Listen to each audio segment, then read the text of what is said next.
Hello students and family members, this is Mr. Panza. Today we have two focus questions.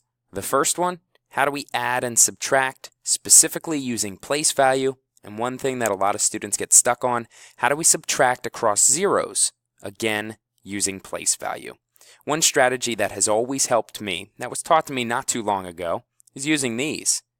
If you've never seen this before, or maybe you've been skeptical of these before, they're called touch points. Touch points help students know the value of each individual number from 1 to 9. Touch points are made up of single touch points, which are nothing more than one dot, as well as double touch points, which is a dot surrounded by a circle. That means whenever I see the number, say 6, it would get 2 touch points to try and help me count. 1, 2, 3, 4, 5, 6, because the number 6 has 3 double touch points. 5, on the other hand, has just single touch points. 1, 2, 3, 4, 5. And then there is a number like 7 that has both double and single touch points. 1, 2, 3, 4, 5, 6, 7. The key to using touch points is first, recognizing where each of the touch points are, and then second, using them to your advantage. I would recommend that you write this chart down right now, somewhere perhaps in your organizer, somewhere important that you're not going to lose it. That way, whenever you have to learn to add, subtract, multiply, or divide, you can use these touch points to your advantage. Let me show you an example on how to use them in a real-world addition problem. Using touch points as my guide, I can add a number as large as 55,762 to 4,354 with ease. Let me show you how. First of all, I look at the 4. The 4 is going to have 4 single touch points. 1, 2, 3, 4. The 2 is going to have 2 single touch points. If I look at my reference, 1 and 2. 1, 2. Then, to add, I just go back, touch the touch points, and count. 1, 2, 3, 4, 5, 6, and place my number at the bottom. I do the same thing for every single place value. By the way, you maybe notice that I'm using paper. The reason I'm using lined paper is because it helps me keep everything, as I like to call it, matchy-matchy.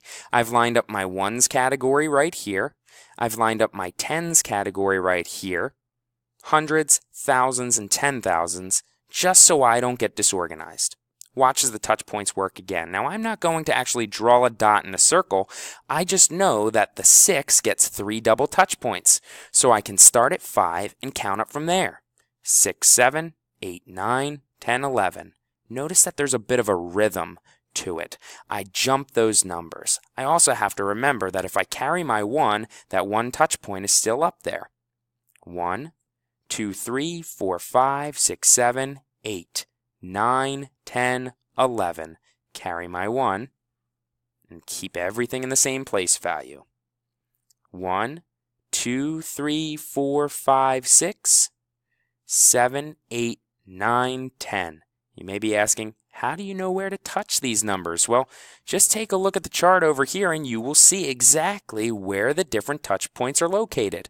To wrap a problem like this one up, I take 1, 2, 3, 4, 5 touch points, plus 1 more is 6, and I come up with my final answer of 60,116. Touch points can also work with subtraction. Let me show you how. And poof, I have a new problem. Remember that my one question today was, how do I subtract across zeros? This is what I'm talking about. When you have zeros on the top floor, you have more on the bottom floor. You have to go next door to get 10 more. In other words, you're going to borrow to make sure that you can subtract. Because I can't take 0 minus 1. That won't work. I can't take 0 minus 3 or 0 minus 2. So the first thing I need to do in this subtraction problem is actually borrow from the 7. I'm going to take out from this neighbor. He now becomes a 6 because you're taking 1 10 out of there. That puts it here. Take 1 out of there, he becomes a 9. That takes it here. Take 1 out of there, he becomes a 9. And then finally, this becomes a 10. Notice that I don't just cross those out and put 9s. I make sure that I understand, well, because I took 1 10 out, this becomes a 10. Then I took that 10 and put it here. That became a 10, and this became a 9. I did the same thing here, which ultimately left me with 10 minus 1. How do I use touch points? Well, recognize that there is one touch point on the 1, and 10 minus 1 is 9. I touched the touch point once.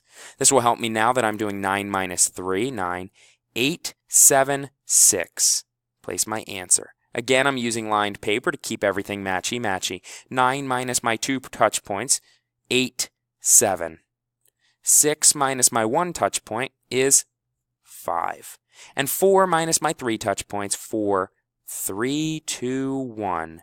And I get my answer, 15,769. So you can see the combination of touch point knowledge, lined paper, as you see over here, making everything matchy-matchy is the strategy to use when I'm trying to answer these two questions.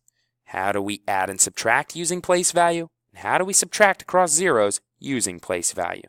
You can try it out in the video directly next to this one, and also you can print out the worksheet on Mr. Panza's website to practice at home. I hope this helps.